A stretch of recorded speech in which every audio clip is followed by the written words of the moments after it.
George waved them goodbye. Right, Billy, will you tell me what's going on with you? Billy was taken aback by the question. He hadn't had time to think. How was he going to explain? He felt overwhelmed by it all and started to cry. I'm going to prison. Chuck couldn't understand what he was saying through his sobbing. He sounded incoherent. Nearly at my place, lad. Chuck pulled into his drive. Billy, lad, I can't help you if you don't explain. Chuck got out, opened his gate. He returned with his 3 boys, opened Billy's door. It worked. The 3 dogs calmed Billy down. He stopped crying. Chuck rested his arms on the roof of the truck. He put his head in and said calmly, Now, Billy, what's the problem? Billy explained everything to Chuck. How the phone call had given him the idea. When Billy finished, Chuck looked very serious. He walked away for a moment. Billy felt very awkward. He had no idea what was going to happen. Chuck walked back. He wasn't angry exactly, but very serious. Well, you'd best show me this donkey. They entered the barn. Chuck instantly recognized the smell. That was from an infected wound. Do you smell that, Billy? Yes. That means an infection has set in.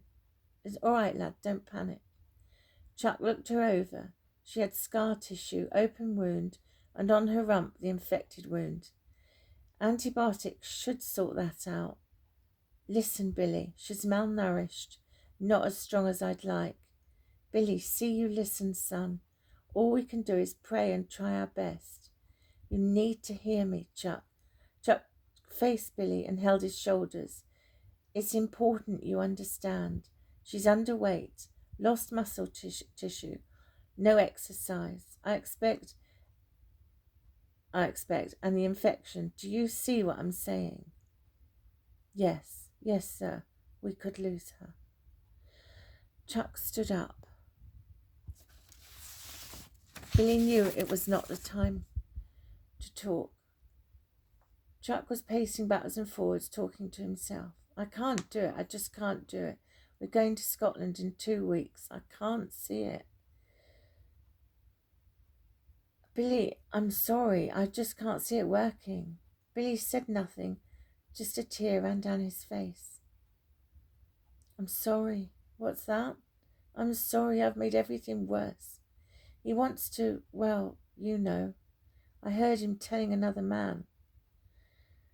Billy, I would, but 2 weeks, son. We're going to Scotland. The logistics of it. Getting her well. Chuck turned. He heard Matilda's familiar meow. What the? Matilda. He half laughed. Matilda was sat almost begging him. Billy poked his head round to see what Chuck was looking at. Billy, is this your doing? Billy put his hands up and laughed. Well, that won't work, Matilda. Chuck turned back to Billy. Matilda quickly called Panther over and whispered, Okay, got you. Billy glanced behind Chuck and laughed. Chuck turned. He couldn't believe his eyes. They were both stood together, looking like they were imploring Chuck, begging. This isn't fair. He looked exasperated at Billy. It's no good looking at Billy, you two. Listen, I don't believe it. Stretchy, Basil and Tyler staring doe-eyed at him. This is a conspiracy. Billy jumped out and stood with the animals. Poor Chuck. He had no chance.